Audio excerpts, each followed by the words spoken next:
And guys, ganyan ang problema. Kasi,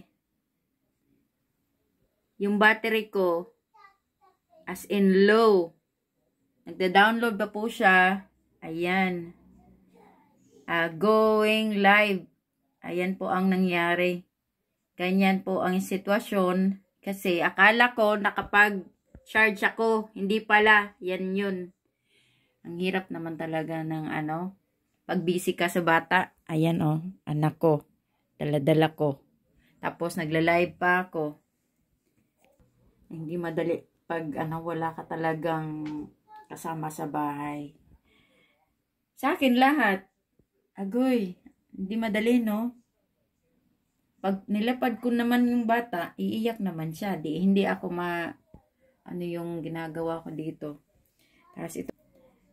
Ayan. Naglo-loading siya. Paano ako magla-live nito?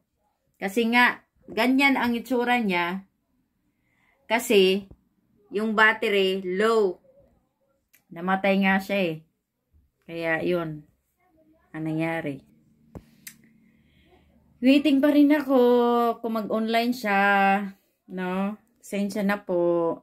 I will do my best. Siguro, itatry ko i-charge talaga siya ng matindi para okay na siya.